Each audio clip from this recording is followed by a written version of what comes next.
the nostalgia critic guy, remember it so you don't have to.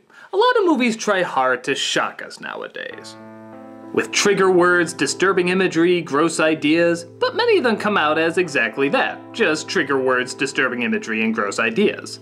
What makes something truly shocking is the meaning behind it. A little kid can say a lot of bad things, but the message fueling it is what declares if it's worth the effort to pay attention to. So what if I told you in our PC media there was a smart, funny film that said giant corporations are good, manipulating the masses should be treasured, haggling with cancer patients is an art, public figures pushing good health shouldn't be trusted, body counts can lead to long friendships, and of course, smoking is fucking cool. You'd say, how the hell did that get a wide release and why the fuck aren't I talking about it? Well, that movie is a little comic masterpiece called Thank You for Smoking. Jason Reitman's first film that focuses on characters and values that you'd more likely see as the villains in a bad after-school special. Our star is Nick Nalier, played by Aaron Eckhart, a lobbyist and spokesperson for the tobacco industry whose job is to convince as many people as possible that smoking is not only good for you, it's great for you. And the funny thing is, he's actually kinda good at it. It's not only our hope, it's in our best interest to keep Robin alive and smoking. The Ron Goodies of this world want the Robin Willigers to die so that their budgets will go up. This is nothing less than trafficking in human misery, and you, sir, ought to be ashamed of yourself. His arch rival is a senator from Vermont, played by William H. Macy, who's trying to prove what should be very easy, that smoking is bad for you. But as we see, the senator is just as manipulative as the tobacco companies, just on the other side. When you're looking for a cancer kid, he should be hopeless. He should have a wheelchair, a little pet goldfish he carries around in a Ziploc bag. Hopeless. How often do you see a senator promoting healthy living as the villain in anything?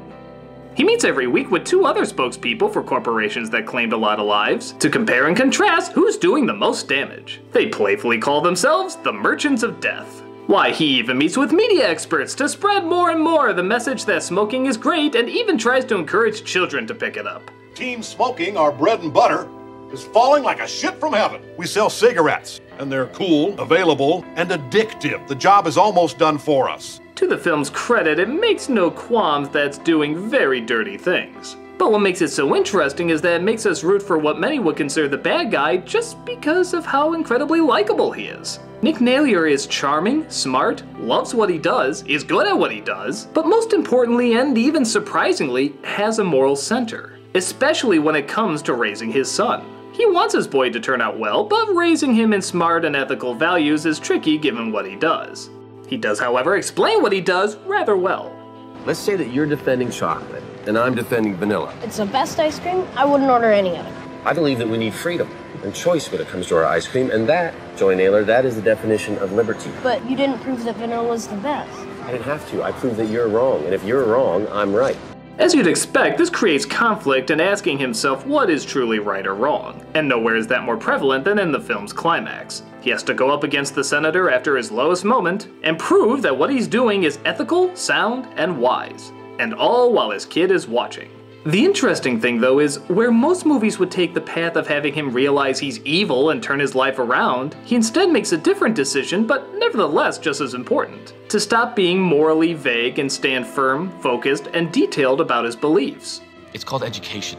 It doesn't come off the side of a cigarette cart. It comes from our teachers, and more importantly, our parents. It is the job of every parent to warn their children of all the dangers of the world, including cigarettes, so that one day when they get older, they can choose for themselves. And yes, that belief is saying that smoking is okay. On his 18th birthday, will you share a cigarette with him? You seem to have a lot to say about how we should raise our children. What of your own? If he really wants a cigarette, I'll buy him his first pack. Really think about that. The happy ending is our main character teaching his child that if he wants to smoke, he should be allowed to. Try to think of any other movie nowadays that could not only do that, but do that in a smart, intelligent way. In fact, he does it with an argument that's practically ahead of its time. He brings up how Vermont, a big promoter of cheese, is a bigger killer than cigarettes because of cholesterol, and that their promotion of the product has done much more damage than the tobacco companies ever could, leading of course to one of the film's funniest lines. The great state of Vermont will not apologize for its cheese. This is an issue nowadays that's getting more and more attention. There's news specials, movies, books, and yes, even lobbyists trying to prove that a lot of our food is poison. Whether this is a good thing or a bad thing is up for debate, and yeah, I guess it is being debated. But it does come down to what that issue and this film are all about. Choice. The film isn't really about smoking, it's about validating the rhetoric and allowing you to do what you want to do with your body. Don't believe me? Watch the film again and answer me this question. How many people do you see smoke? Nobody. There is not a single shot of anybody puffing anything in the entire movie. They talk about it endlessly from beginning to end, but not once does anyone ever take a puff of a cigarette. Because that's not what the film is about. Smoking is used as a symbol for the hazards we're going to subject ourselves to, but nevertheless have the right to subject ourselves to it. The smoking is very similar to our main character. We know he's bad for us, and we'd probably be healthier if we didn't allow him into our lives, but there is value to his existence. We can admire that he doesn't force anyone to join his side, he convinces them, which is a trait we'd all love to acquire. And not only does he do it well, he does it with passion. He loves what he does. He loves how not only can he do it legally, but as creatively as possible. In fact, the alternate ending almost ruins the entire film by going against everything that it's been standing for, stabbing in the back all the controversial truths that make it so shockingly unique. Thank God they went with the original and better ending. A conclusion that Nick sees as a victory for him, but the senator sees as a failure for him. Two totally different viewpoints, yet the exact same outcome. Again, it's the choice of the audience to decide whether this was an ethical move or not. And the great thing is, the whole entire movie's like that. You could see this film as a story about a terrible world like 1984, righteous rebels like V for Vendetta, or somewhere in between like Fight Club. But the difference between those movies that were so shocking in their day and Thank You for Smoking is those stories always centered around a corrupt and controlled environment that people fought against. With this, it's embracing the corrupt and controlled environment and actually seeing the advantages of it. That seems a million times more shocking than any of these other films. It has a point of view that is almost never seen, at least not in such a major mass market. It's a message that's manipulative, diabolical, and most shockingly, you find kind of agreeing with part of it. How much is intentional satire and ethical truth is up to the viewer. But in most shocking films, it's pretty easy to tell who you're supposed to root for and who you're not. This film leaves it totally up to the viewer. It's kinda like Patton. Some people can watch the film and love him, other people can watch the film and hate him. But neither one is incorrect. It's just different point of views of hard truths. Thank You for Smoking walks that line but still has the balls to stamp unpopular opinions that'll get anyone who sees it talking. So, why aren't more people talking about it? Maybe because its shock tactics are different than most other shock tactics in film.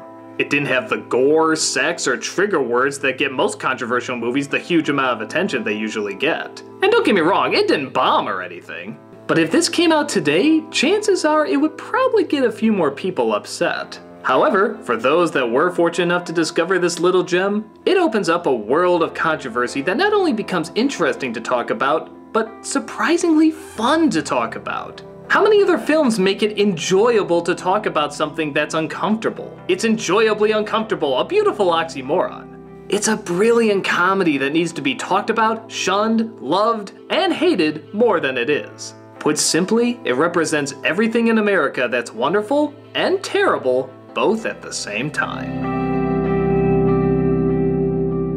And speaking of shocking violence and gore, isn't there a certain something that's coming up next month?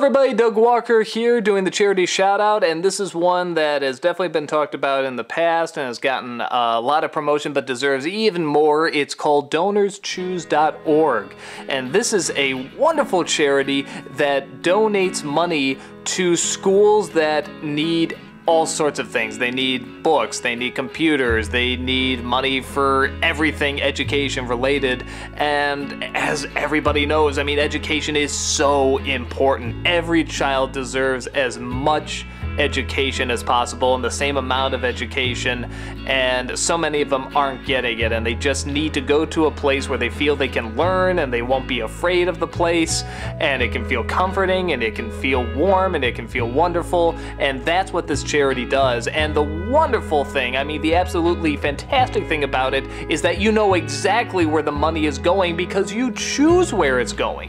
You say exactly to what project or what event you want the money to go to. You literally search all of these listings saying we need money for books, we need money for computers, whatever, and you can donate whatever amount that you want. So that's one of the great things about it. This has gotten a lot of attention from celebrities like Stephen Colbert and Oprah Winfrey, and there's so many people that just praise the heck out of it. We've done charity auctions for them before. It is definitely a good place to put your money because you know exactly where it's going and you know it's going to a good cause. So definitely, if you get a chance, go check it out. Education is so important. You know, we are giving our world to these kids and they are going to grow up and they are going to be the leaders, so the more they can learn, the more intelligent they can be, and the more they have opportunity to that education, the better world we're going to create. So please definitely go and check it out.